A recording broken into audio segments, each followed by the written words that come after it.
Та нар ер нь математикийн хичээлээс залхаж байсан удаа байгаа юу? Бүр үзэн ядаад энэ хорвоо дээр математик байхгүй ч байсан болоосай гэж бодож байсан уу? Тэгвэл энэ удаагийнхаа бичлэгээр математикийн хичээлээс залхсан охин тохиолдсон түүхийг ярьж өгөхөөр шийдлээ.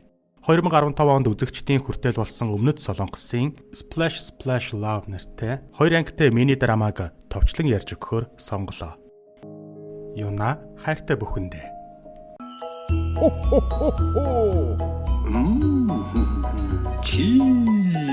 Юна ресторан. Та 77 тэг 4 11 дугаарт залгаж захиалга өгөөд гэртээ хүргүүлээд аваарай. Энэ бол Дамби. Ахлах ангийн жирийн нэг охин тэрээр математикийн хичээллийг үзэн яддаг. Учир нь багш түүнээс ангийнхныхаа өмнө математикийн бодлогыг бод гэж самбарт гаргах бүрт тэрээр огтхон ч бодож хариуг нь гаргаж чаддаггүй юм. Тиймээс багш нь төдийгүй түүний ээж нь ч гэсэн Дамбиг сөүлийн сургуульд элсэх шалгалтад тэнцэж чадахгүй байх вэ гэдгээс санаа зовно. Ээж нь түүнийг байнга л хичээлээ хий гэж өглөнгөө зурагтныхаа сувгийг сольж түүхэн кинон дээр тавьдаг. Ээжийнхээ өвлөхөөс залхсан Дамби гэрээсээ гарч найзтайгаа уулзахаар шийдлээ. Тэгээд түүнийг шалгалтандаа явах болоход ээж нь шалгалтандаа бүтэлтэйхэн зөвл хариулаарай да гэж яншин. Хэдийгээр ээж нь Дамби руу байнга өгүүлдэгч энэ нь түүний төлөө гэдэг нь мэдээж. Мөн түүнд эхийн сэтгэлээр маш их санаа тавьдаг нь ч тодорхой. Цаг агарын урдчилсан мэдээгээр бороо орно гэж мэдээлсэн болохоор ээж нь түүнд хөнгөн зууш шүхэр өглөө.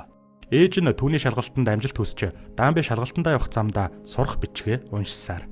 Энэ үед автобус тоормослсноор түүний ном нь өвөр дээрээс нь унана. Гэтэл танихгүй хийнэгэн түүнд номыг нь авч өгөхөд Дамби яарч исэн болохоор ном авч өгсөн хүнийг ч харах сөхөөгүй шүхрээ орхиод автобуснаас буучдаг. Эннээс болоод тэрээр ширүүн бороонд нэвт норчхов. Уг нь Дамби шууд анги руугаа очих ёстой ч одоо болж байгаа зүйлд хэтэрхий стрессцсэн бололтой шалгалтаа өгөхгүй байхаар шийднэ. Ер нь бол өөрөө шалгалт өгөх итгэлгүй байгаа ч бас хажуугаар нь ээжийнхээ урмыг хугална гэхээс айж байлаа. Улмаар тэрээр тоглоомын талбай дээр хэсэг саатаж цаг хугацаа яг одоо зогсож би гинэт алга болчихж болдог ч болоосай. Хэрвээ тэгвэл шалгалтанд орохгүй гоё байхгүй юу хэмээн хүсдэг. Яг энэ мөчөд тэрээр тогтоол уснаас бөмбөр нүдэх чимээ сонсож гайхсан тэрээр сониуч зандаа хөтлөгдөн юу юм бол хэмээн очино. Тэгээд Дамби тогтоол ус руу хөлөө хийж үзэхэд хачирхалтай нь хөл нь ерөөсөө ёроолд нь хүрсэнгүй. Байдлаас нь харвал зүгээр л нэг жаахан шалбаг шүү дээ. Тиймээс Дамби шуутхан л тогтоол ус руу үсэртэл гинэт их ус руу цүлгээд л орчхон тэр. Яагаад? Үйл явдал Жосоны эрен үе рүү шилжинэ. Олон хүмүүс төмөр тогоо бололтой зүйлийг тойрон зогсжээ. Удаан хугацаанд бороо ороогүй ган гачиг болсны улмаас тэд тэнгэрээс бороо оруулахыг хүсч зан үйл хийж байгаа нь энэ ажээ. Үнэн дээр бол хаан ийм төрлийн зан үйл мухар сүсэгт огт итгэдэггүй хүн юм. Тиймээс хаан яг явах гэж байтал гинэт төмөр тогооноос ямар нэгэн зүйл гарч ирэх нь тэр. Гэтэл энэ нь орчин үеэс эртний үе рүү учир битүүлгээр шилжин ирсэн Дамби байв. Дамби болон Жосоны хүмүүс бүгд гайхаж зочирдхон тэр. Тэрээр хүслийнхээ дагуу ямар ч математикгүй эрен үед инхүү иржээ. Эхэндээ Дамби үүнийг Солонгосын түүхэн киноны зураг авалт гэж бодох ба эзэн хааны хамгаалагч нар түүн рүү сэлмээ суглан очиход энэ бодол нь замхардаг. Айсан Дамби бурхан Жосоны хүмүүс бороо гуйсан болохоор өөрийг нь туслуулахаар илгээсэн гэж хашгирна. Үүнийг сонсоод хүн бүрөө бурханд талархаж түүний өмнө бөхийлөө. Энэ үед Дамби боломжийг ашиглан зүгтааж дүрсгэн нуугдахаар шийддэг. Гэсэн ч төд удалгүй хааны хамгаалагчид баригдаж түүнийг хаантай уулзуулахаар авчирна. Жосонд 3 жил бороо ороогүй ба хаан түүнийг яаралтай бороо оруулахыг шаардлаа. Тэгээд Дамбиг түрүүнд хэлсэнчлэн бороо оруулж чадахгүй бол хаан түүнийг цаазлана гэж занал хийлдэг. Улмаар түүнийг бороо оруулах чадваргүй гэдгийг мэдээд хаан түүний гарыг нь завчгаар шийднэ.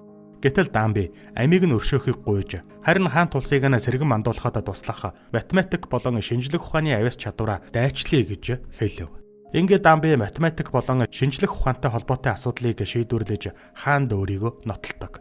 Үүнийг нь харсан хаан ихэд гайхаж түүнийг хаан тулсдаа үлдэхийг зөвшөөрлөө. Хэдийгээр Дамби орчин үеийн амьдрал дээр математиктаа маш муу байсан ч ийхүү түүний ерөнхий суур мэдлэг нь түүнийг бүхэл бүтэн хаан тулсын хамгийн агуу математикч эрдэмтэн болгодог. Тэр хаанд хүртэл нэмэх хасах үржих хуваах зэргээр математикийн анхан шатны дүрмүүдийг зааж өгнө. Заримдаа Дамби хаантай математикаараа тэмцээн зохион байгуулна. Мэдээж хэрэг энэ тэмцээнд ялах нь Дамбид маш амархан байлаа. Аль ялт нь ялагдсныхаа толгойг зохих шийтгэлтэй байсан болохоор Дамби хааны толгойг хэнэгчгүй цохино.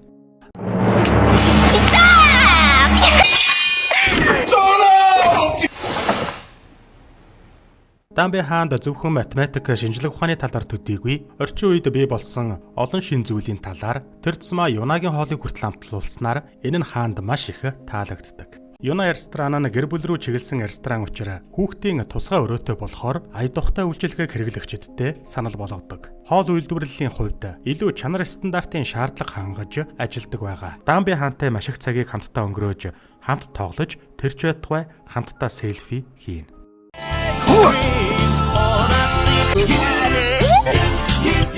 Удалгүй хаан Дамбид онцгой сэтгэгдэл төрүүлж эхэллээ. Харин хааны хувьд Дамби ямар байгаа бол хэдэн өдөр өнгөрч бороо орсонгүй.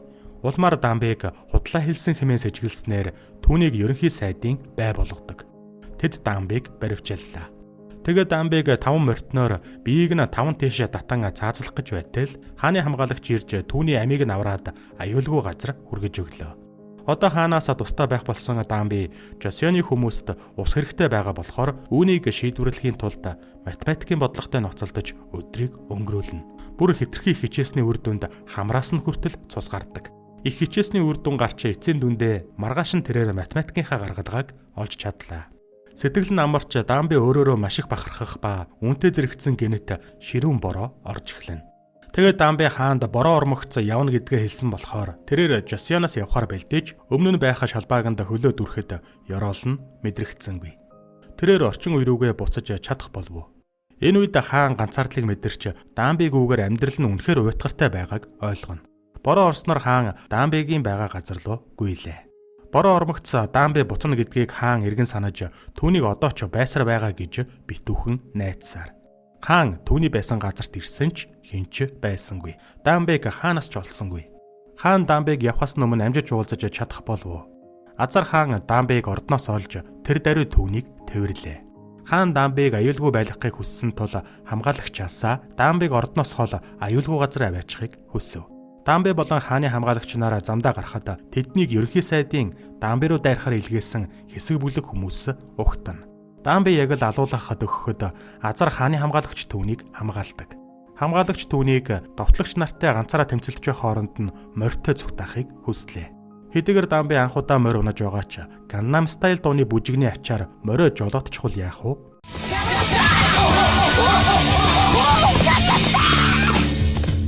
Хүндхэн өдрийн дараагаар Дамби эцэстэн далайн эрэг дээр хаантай дахин уулзна. Тэд хэсэг амс хийж оддыг харан нэлээд зүйлсийг ярилцсан хамтдаа шөнийг өнгөрүүлдэг. Хаан Дамбиг үнсэж бас түүнд сэтгэлтэй болсон нь ийхүү харагдана. Гэсэн ч тэдний хоорондын цаг хугацаа хайр сэтгэлд нь яаж нөлөөлөх бол. Маргааш нь хаан Дамби хоёр ордондоо 9 мэнд буцаж ирлээ.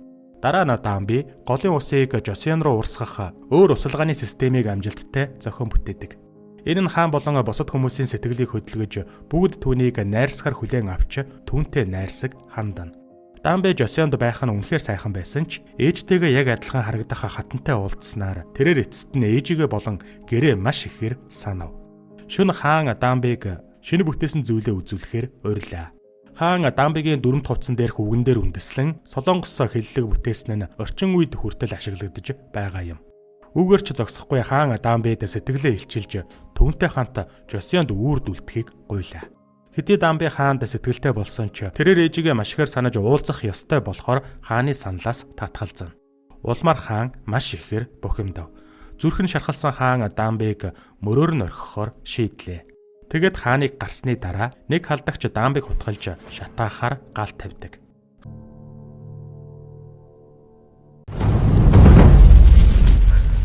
Хаан Дамбиг аврахаар яарвчилж түүнийг ухаангүй байгааг хараад сандарна. Эцэст нь хаан энэхүү аллагыг ерөнхий сайд төлөвлөснийг олж мэдлээ. Азар Дамби хүнд бэртээгүй болохоор хаан ерөнхий сайдыг өршөөхөөр шийдэв. Учир нь Дамбигийн цүнхэнд байсан зузаан сурах бичигнүүд түүнийг хутгалуулахаас нь сэргийлжээ. Өөр нэг бороотой өдөр хаан Дамбиг далайн эрэг рүү аваачив. Тэд бие биенээ тэврэн бороонд бүжиглэнэ. Даанчийн өдөр бол тэдний хамтдаа өнгөрүүлсэн сүүлчийн өдөр юм. Улмаар хаан Дамбиг Жосёнд ирснээсээ хойш байнга аюулд өртсөөр байгааг нь ухаарч хайр сэтгэлээ нэгт тавих юм бол Дамби аюулд орох юм байна. Аз жаргалтай төгсгөлд хүрэхгүй юм байна гэдгийг ойлгоно. Хаан Дамби хоёр хэн хэнэн гунигтай байгаа ч хаан түүнийг явуулахаас өөр арга байхгүй шүү дээ. Тэгэд хаан түүнийг аль ч цаг хугацаанд байсан хамаагүй олох болно гэж амлалаа. Ингэснээр Дамби далай руу шумблаа. Өөрийн амьдардаг орчин үедээ ч ирэв. Тэрээр шалгалтандаа яаран ангидаа очдог. Дараа нь тэрээр тогтоол усны дэргэд ирэн зогслоо. Тэрээр Жосоны үед хаантай өнгөрүүлсэн аз жаргалтай мөчүүдэд дурсаж ус руу орох уу яах уу хэмээн эргэлзэнэ. Энэ үед хэн нэгэн түүний автобусанд үлдээсэн шүхрийг барин түүн дээр ирдэг. Дамби гайхан харвал хаантай яг адилхан хүн түүн рүү ширтэж байлаа. Тэд хэсэг чимээгүй нэгэн рүүгээ ширтэх ба эрэгтэй генет Дамбид өөрсдийгөө өмнө нь уулзаж байсан гэж хэлнэ. Эцэст нь хаан Дамбиг аль ч цаг хугацаанд байсан уулзна гэсэн амлалтандаа ийхүү хүрснээр кино төгсдөг. Юна хайртай бүхэндээ.